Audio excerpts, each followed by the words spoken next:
In this session, I want to share 3 different exercises that you can work with to help you understand and develop the strength and coordination that can help you achieve some lightness and some fluidity in your movement as you jump back and jump through. So we're going to explore 3 different aspects of these movements. Now, jumping back and jumping through is something that students can get a little bit hung up on. So the idea is to give your jump backs and jump throughs steady, consistent practice and attention, but don't get too hung up on them. They're not the be all and end all of your practice. Having said that, achieving some lightness and some fluidity of movement can really help as you flow through the practice, can help you move more efficiently and hopefully get less physically tired, less physically knackered. So the first thing I'm going to do is work on shifting the weight into the hands. To get that lift, to get that lightness, we need to be taking weight into the hands and really pushing the hands into the floor. So this is an exercise I first did with John Scott in a workshop many years ago now. And I find it's really helpful in just introducing students to the idea of shifting the weight from the feet into the hands. So what I'm going to ask you to do is roll your mat up so that there's about 1/3 of it left, and roll it under just so that it doesn't unravel while we're in the middle of this exercise. Then what we're going to do is get the feet back just about where the mat's rolled up, and I want you to try and get your hands flat on the floor. So there's a few things that we can do to help us achieve that. You can bring your hands forward and you can bend your knees a bit as well. So the hands are shoulder width apart and the fingers are spread. And we're going to push the hands into the floor. It's like you're trying to push the floor away. And the first stage is simply trying to move the weight forward. So I want you to look up and we're going to shift the weight into the hands. So moving into the hands. And as you do that, notice what happens in the body, but also in the mind as well. There's that face plant fear comes up pretty quick. But at the same time, the body comes into play to help stop you tipping forward. So you might feel additional pressure through the arms, through the shoulders, additional engagement there. And also maybe something happening in the centre, in the core of the body as well, helping you keep your balance. So we're going to shift the weight forward into the hands and shift the weight back. So 2 more times, weight forward into the hands. So really push into the hands and look up and bring the weight back. Once more, shifting the weight forward, looking up and shifting the weight back.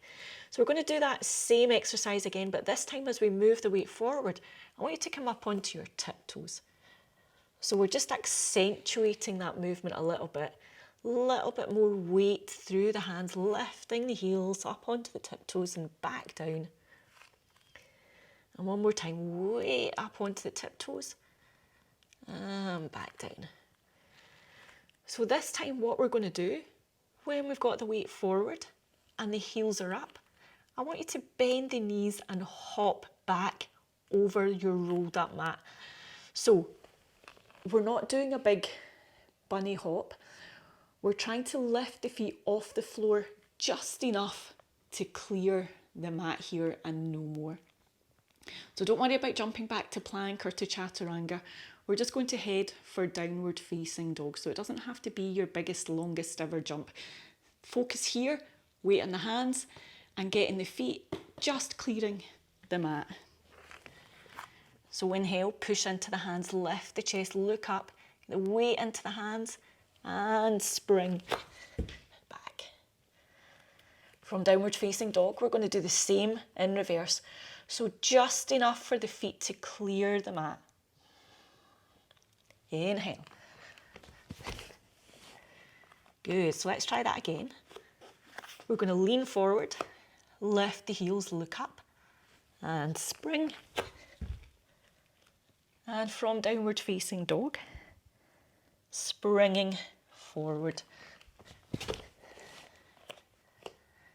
Good, now we're going to do that 5 times without stopping. So we're going to spring backwards and forwards without stopping in between each one. And what that's going to do is it's going to help us explore keeping the weight in the hands. You'll notice that if you stop every time you jump, the weight immediately comes back into the feet. So we're trying to keep the weight forward into the hands. Let's go, let's try it 5 times. So inhale, lift the chest, look up. Going to spring back, forward and back, forward and back. 3, 4, 5.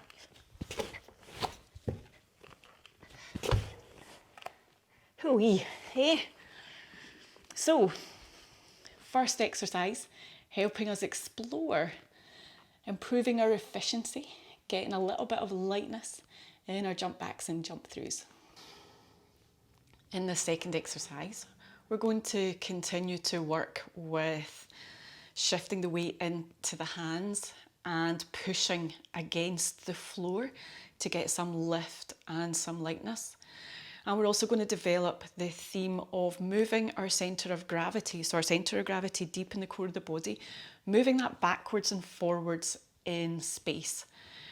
And what I've done is I've got rid of this sticky mat so that we're on a slidey floor, and invite you to put some socks on. So what we're doing is minimising the resistance so that we can work on the actions we require. Okay, so socks on, mat away. And we're going to begin by taking the hands to the floor. So we want to push the hands into the floor, lift the chest away from the floor, and really scoop in and lift from the centre of the body. As we begin to bring the feet back, we then have to shift the weight forward a little bit in the hands and in the arms to allow us to take the legs back out behind us. So we're going to go to plank, not down dog. So hands on the floor, beginning to lift the chest, really hollow out the lower abdomen, lifting right up off the floor. We're going to draw the feet back towards you, cross the ankles, and as they come underneath you, getting the weight forward and pushing the feet back to come to plank. Now the same in reverse. We're going to start to lift the centre of the body, draw the feet forward, cross the ankles, and slowly with control, lower your bum back to the floor. So let's do that 2 more times. So we're going to lift on the inhale, chest lifting, abdomen hollowing out, really scooping as you draw the feet back, getting that weight forward as you take the feet back, coming forward, inhaling, really lifting up through the centre of the body, drawing the feet in, and exhale to lower. So you can see that as the feet come in, the hips need to lift. We need to really push into the hands, really draw in here to give us space then to take the feet back behind us. Same in reverse, coming forward, the hips lift, we're drawing in from here, drawing the thighs in, drawing the feet in, and slowly bringing them through. And resisting the temptation just to plop back down to the floor in congratulations. Slowly resisting that as well. So we're training that lifting action in reverse when we've got gravity to help us. So let's do 1 more time. Exhale, so really squeeze all the air out. Inhale and lift. Exhale, taking the feet back. Good, inhale, hips up. And exhale, feet through. Well done. We'll go on to the third exercise now. The third exercise I want to share with you today really works on the lift, using the floor to help you get the lift. So really working on pushing the hands into the floor, really working on pressing the chest away from the floor, drawing the lower abdomen in and drawing the thighs up towards the belly. So it's a variation on Lolasana. Some of you might be familiar with that posture. And we've got 3 different variations of it that I'd like to share with you today. So the first one is we're going to cross the ankles, and what we're going to do is we're going to do one side and then the other. So you're coming onto your knees, crossing the ankles and sitting back, and I'm going to suggest that you take the hands just behind the knees.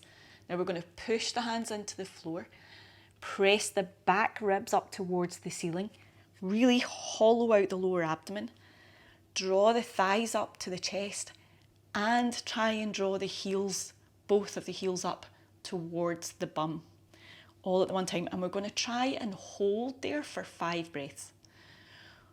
So the thing here is, it's not so important whether the feet come off the floor or not. It's the effort as we work towards that, and it's sustaining that effort. Okay, so just because the feet don't come off the floor, don't give up, don't drop back down, and don't be tempted to lift one foot rather than both feet. Stay and sustain that effort, trying to lift both heels, both legs, and for 5 breaths if you can. So let's give it a try just now. 1 foot across the other. So exhale fully. Now press the back ribs up, draw the abdomen in, and inhale and lift. 1, 2, 3, 4, 5. And exhale, lower. Good. So well done for staying with me. Now we're going to cross the ankles the other way. And you'll probably find this side feels completely different. I'm definitely better one side than the other. So hands on the floor, pressing the back ribs up towards the ceiling, drawing the lower abdomen in, so you can see that that actually brings me up and over the hands a little bit. So let's go 5 breaths this side. Exhale fully. Inhale, lift. 1, 2, 3, 4, 5. Exhale. Lower. Good. Last one. We're going to have the feet together, so they're not crossed at all. Exactly the same action. Now what I find, excuse me, in this one, what I find in this one is that I need to take my weight a little bit further forward. So hands on the floor, pressing the back ribs up, really scoop, so really hollow out that abdomen. Exhale, inhale and lift.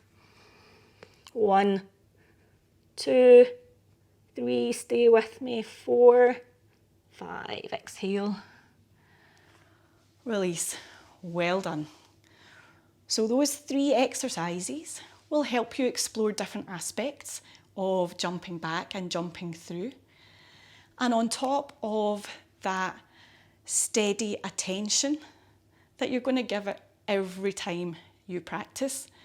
And you can see from our first exercise where we were jumping backwards and forwards over the rolled mat, we can start to work on our jump backs and jump throughs right from the very first sun salutation.